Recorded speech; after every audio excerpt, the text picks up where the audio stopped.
I spent the summer before my first year of elementary school learning how to climb trees. There was one particular pine tree right outside my house that seemed almost designed for me. It had branches that were so low I could easily grab them without a boost, and for the first couple days after I first learned how to pull myself up, I would just sit on the lowest branch, dangling my feet.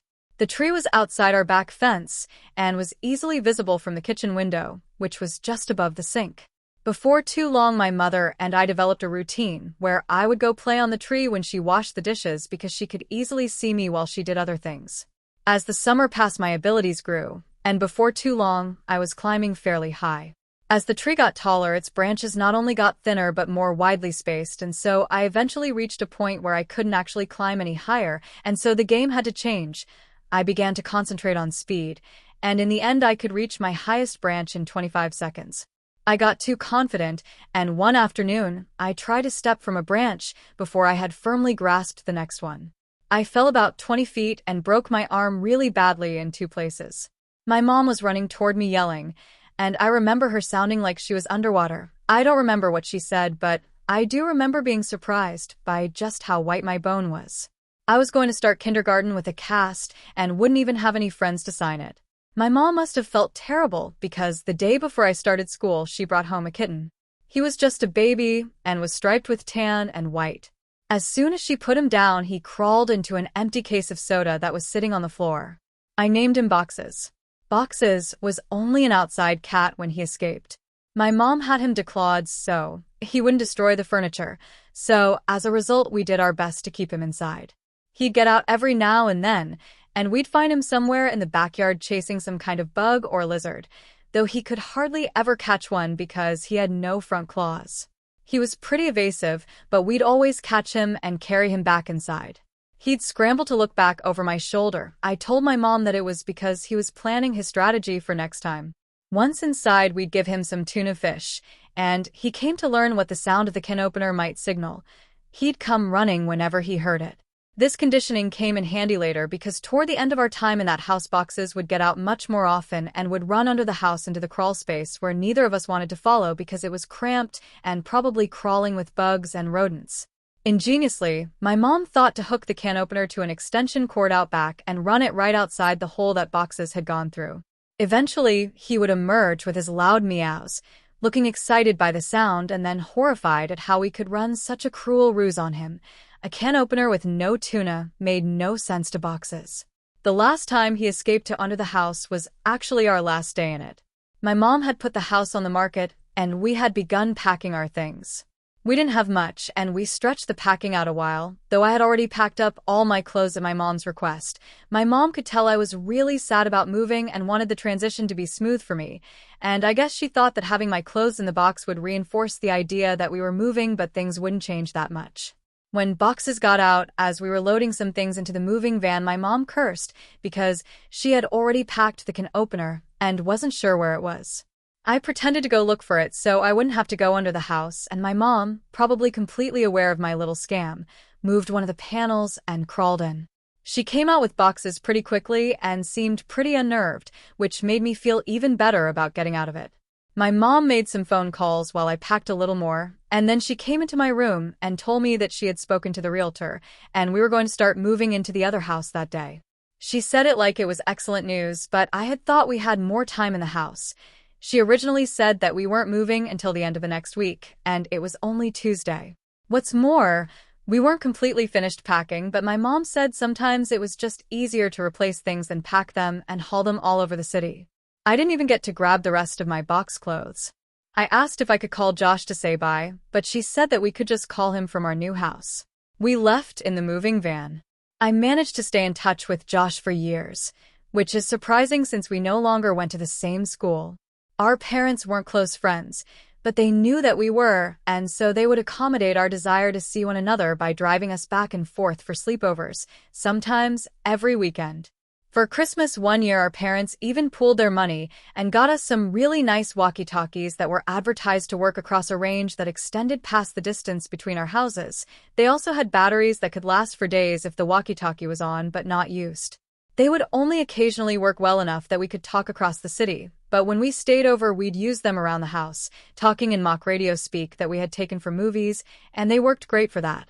Thanks to our parents, we were still friends when we were 10. One weekend, I was staying over at Josh's, and my mom called me to say goodnight. She was still pretty watchful even when she couldn't actually watch me, but I had gotten so used to it that I didn't even notice it, even if Josh did. She sounded upset. Boxes was missing. This must have been a Saturday night, because I had spent the night at Josh's the previous night and was going to go home the next day because we had school on Monday. Boxes had been missing since Friday afternoon. I gathered that she had not seen him since returning home after dropping me off. She must have decided to tell me he was missing because if he didn't come home before I did, then I would be devastated at not only his absence, but how she could have kept it from me. She told me not to worry. He'll come back. He always does. But Boxes didn't come back. 3 weekends later, I stayed at Josh's again. I was still upset about Boxes, but my mom told me that there had been many times when pets had disappeared from home for weeks or even months, only to return on their own. She said they always knew where home was and would always try to get back. I was explaining this to Josh when a thought hit me so hard that I interrupted my own sentence to say it aloud. What if Boxes thought of the wrong home? Josh was confused. What? He lives with you. He knows where his home is. But he grew up somewhere else, Josh. He was raised in my old house a couple neighborhoods away. Maybe he still thinks of that place as home, like I do. Oh, I get it. Well, that'd be great. We'll tell my dad tomorrow, and he'll take us over there, so we can look. No, he won't, man. My mom said that we couldn't ever go back to that place because the new owners wouldn't want to be bothered. She said that she told your mom and dad the same thing. Josh persisted. Okay, then we'll just go out exploring tomorrow and make our way to your old house. No. If we get spotted, your dad will find out, and then so will my mom. We have to go there ourselves. We have to go there tonight. It didn't take that much convincing to get Josh on board, since he was usually the one to come up with ideas like this. But we had never snuck out of his house before. It actually turned out to be incredibly easy. The window in his room opened to the backyard, and he had a latched wooden fence that wasn't locked. After those 2 minor hurdles, we slipped off into the night, flashlight and walkie-talkies in hand. There were 2 ways to get from Josh's house to my old house. We could walk on the street and make all the turns or go through the woods, which would take about half the time. It would have taken about 2 hours to walk there taking the street, but I suggested that we go that way anyway. I told him it was because I didn't want to get lost. Josh refused and said that if we were seen, they might recognize him and tell his dad. He threatened to go home if we didn't just take the shortcut, and I accepted it because I didn't want to go by myself. Josh didn't know about the last time I walked through these woods at night. The woods were much less creepy with a friend and a flashlight, and we were making pretty good time. I wasn't entirely sure where we were, but Josh seemed confident enough, and that bolstered my morale. We passed through a particularly thick patch of tangled trees when the strap on my walkie-talkie got caught on a branch. Josh had the flashlight, and so I was struggling to get the walkie free when I heard Josh say, "Hey man, wanna go for a swim?" I looked over to where he was shining the flashlight, though I closed my eyes as I did, because I now knew where we were. He was pointing at the pool float. This was where I had woken up in these woods all those years ago. I felt a lump in my throat and the sting of fresh tears in my eyes as I continued to struggle with the walkie. Frustrated, I yanked on it hard enough to break it free, and I turned and walked to Josh, who had partially laid down on the pool float in a mock sunbathing pose. As I walked toward him, I stumbled and nearly fell into a fairly large hole that was sitting in the middle of this small clearing, but I regained my balance and stopped right at its edge. It was deep. I was surprised by the size of the hole, but more surprised by the fact that I didn't remember it. I realized it must not have been there that night because it was in the same spot where I had awoken. I put it out of my mind and turned to Josh. "Quit messing around, man. You saw I was stuck over there, and you were just laying here joking around on this float." I punctuated the sentence with a kick to an exposed part of the float. A screeching rose from it. Josh's smile inverted. He suddenly looked terrified and was struggling to get off the float, but he couldn't in a quick manner due to the awkward way he had been laying on it. Each time he would fall back on the float, the screeching would intensify. I wanted to help Josh, but I couldn't move myself any closer. My legs wouldn't cooperate. I hated these woods. I picked up the flashlight that he had thrown in his thrashing and shined in on the float, not knowing what to expect. Finally, Josh got off the float and rushed next to me looking at where I was shining the light. Suddenly there it was. It was a rat. I started laughing nervously, and we both watched the rat run into the woods, taking the screeches with it. Josh lightly punched me in the arm, the smile slowly returning to his face, and we continued walking. We quickened our pace and made it out of the woods faster than we thought we would, and we found ourselves back in my old neighborhood. The last time I had rounded the bend ahead, I had seen my house fully illuminated, and all the memories of what transpired came flooding back. I felt a skipping in my heart as we were finally turning the corner and about to face the full view of my house, remembering last time how incandescent it was.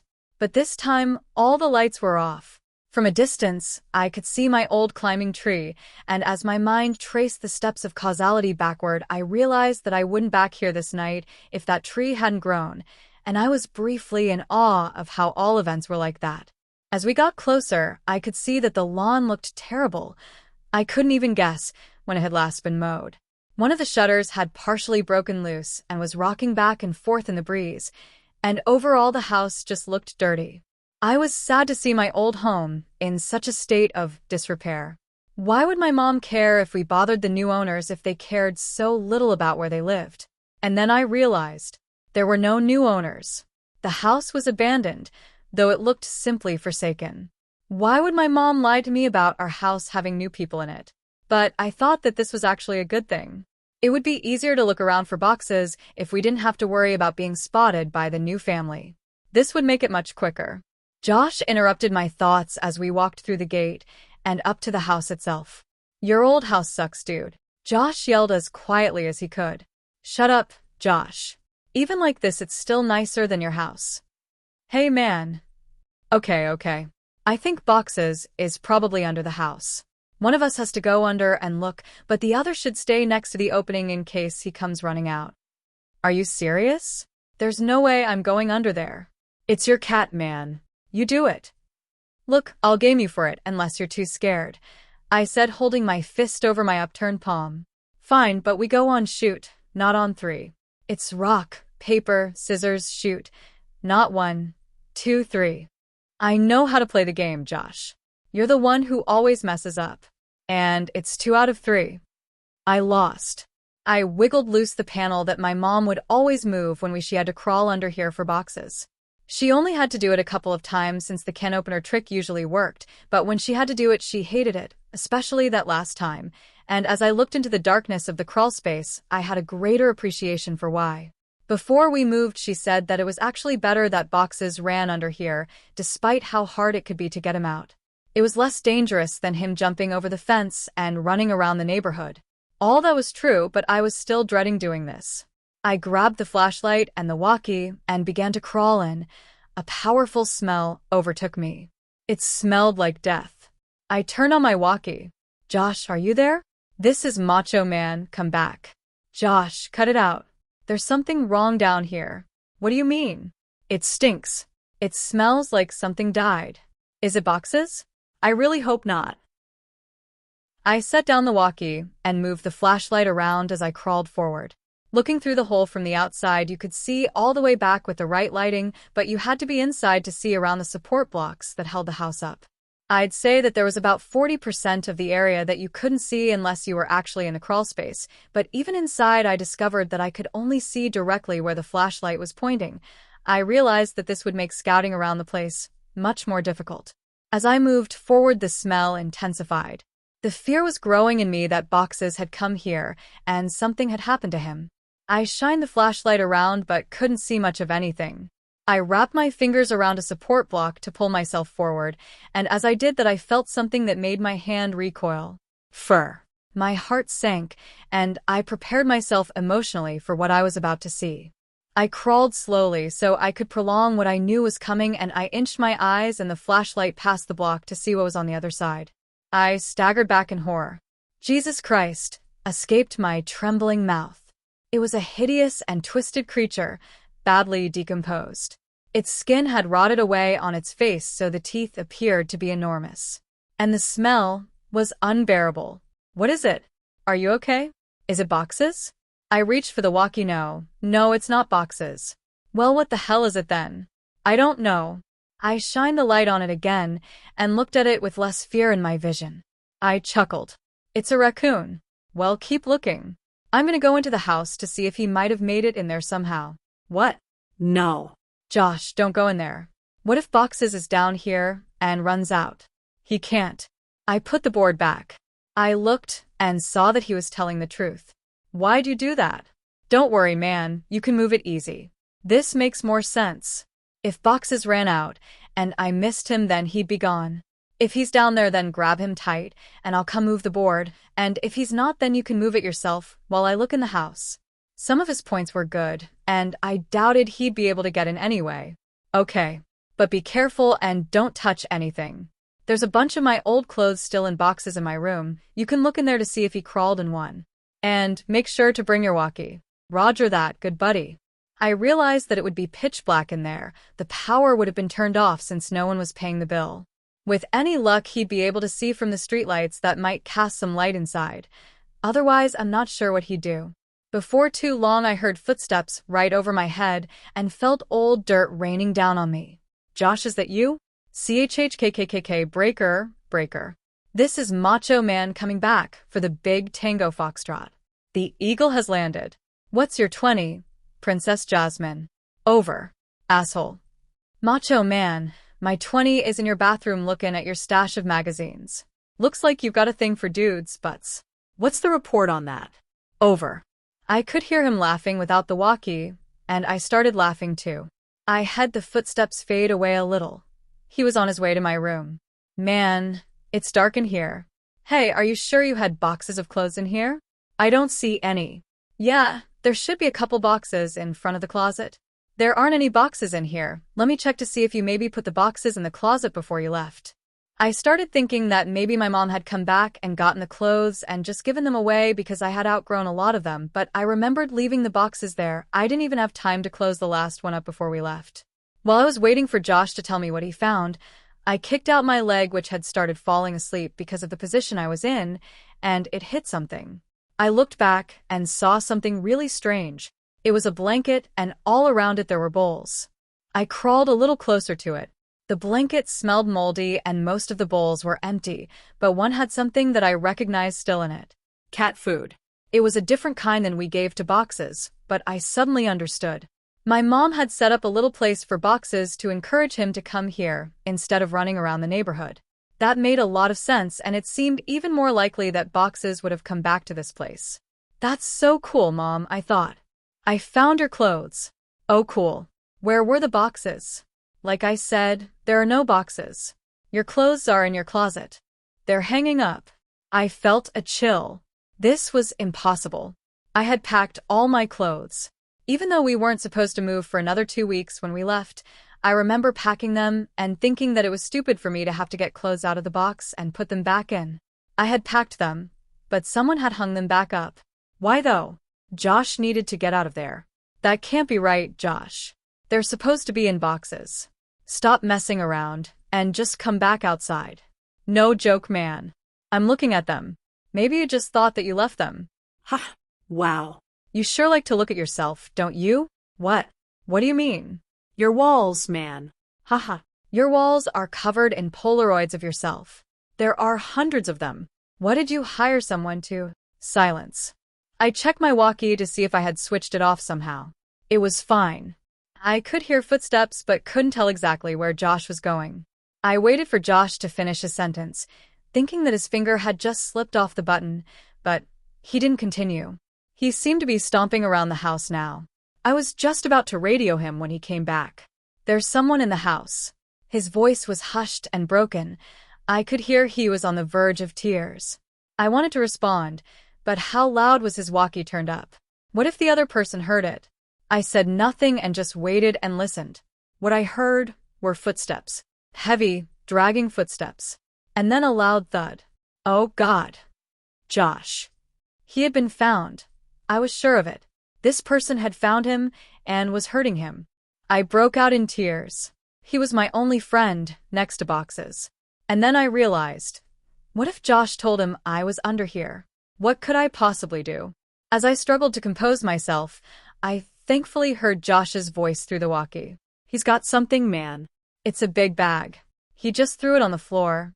And, oh God, man, the bag. I think it just moved. I was paralyzed. I wanted to run home. I wanted to save Josh. I wanted to go for help. I wanted so many things, but I just lay there, frozen. As I lay unable to move, my eyes focused on the corner of the house that was right under my room. I moved my flashlight. My breath hitched at what I saw. Animals. Dozens of them. All of them dead. They lay in piles all around the perimeter of the crawl space. Could boxes be among these corpses? Was this what the cat food was for? Seeing this broke my shock, as I knew I had to get out of there, and I scrambled to the board. I pushed on it, but it wouldn't budge. I couldn't move it because it was wedged in there, and I couldn't get my fingers around it since the edges were outside. I was trapped. God damn you, Josh. I whispered to myself. I could feel thunderous footsteps above me. The house was shaking. I heard Josh scream, and it was matched by another scream that wasn't full of fear. As I continued pushing, I felt the board move, but I knew it wasn't me who was moving it. I could hear footsteps above me and in front of me, and shouting and screaming filling the brief silences between the footsteps. I moved back and held my walkie ready to try to defend myself, and the board was thrown to the side, and an arm shot in and grabbed for me. Let's go, man. Now. It was Josh. Thank God. I scrambled out of the opening holding the flashlight and the walkie. When we got to the fence, we both jumped it, but Josh's walkie fell. He reached for it, and I told him to forget it. We had to move. Behind us, I could hear yelling, though they weren't words, only sounds. And we, perhaps foolishly, ran for the woods to get back to Josh's quicker and be somewhat harder to follow. The whole way through the woods, Josh kept yelling, "My picture." He took my picture, but I knew the man already had Josh's picture from all those years ago at the ditch. I suppose Josh still thought those mechanical sounds were from a robot. We made it back to Josh's house and back into his room before his parents woke up. I asked him about the big bag and if it really moved, and he said he couldn't be sure. He kept apologizing about dropping the walkie at the house, but obviously that wasn't a big deal. We didn't go to sleep and sat peering out the window waiting for him. I went home later that day as it was about 3 a.m. already. I told my mom the basics of this story a couple days ago. She broke down and was furious about the danger I put myself in. I asked her why she made all those things up about bothering the new owners to stop me from going. Why did she think the house was so dangerous? She became irate and hysterical, but she answered my question. She grabbed my hand and squeezed it harder than I thought her capable of and locked her eyes to mine, whispering as if she was afraid of being overheard. Because I never put any fucking blankets or bowls under the house for boxes. You weren't the only one to find them. I felt dizzy. I understood so much now. I understood why she had looked so uneasy after she brought boxes out from under the house on our last day there. She found more than spiders or a rat's nest that day. I understood why we left almost 2 weeks early. I understood why she tried to stop me from going back. She knew. She knew he made his home under ours, and she kept it from me. I left without saying another word and didn't finish the story for her, but I want to finish it here for you. I got home from Josh's that day. I threw my stuff on the floor, and it scattered everywhere. I didn't care. I just wanted to sleep. I woke up around 9 p.m. to the sound of boxes meowing. My heart leapt. He had finally come home. I was a little sick about the fact that if I had just waited a day, none of the previous night's events would have happened, and I'd have boxes anyway, but that didn't matter. He was back. I got off my bed and called for him, looking around to catch a glint of light off his eyes. The crying continued, and I followed it. It was coming from under the bed. I laughed a little, thinking I had just crawled under a house looking for him, and how this was so much better. His meows were being muffled by a shirt, so I flung it aside and smiled, yelling, "Welcome home, boxes." His cries were coming from my walkie-talkie. Boxes never came home.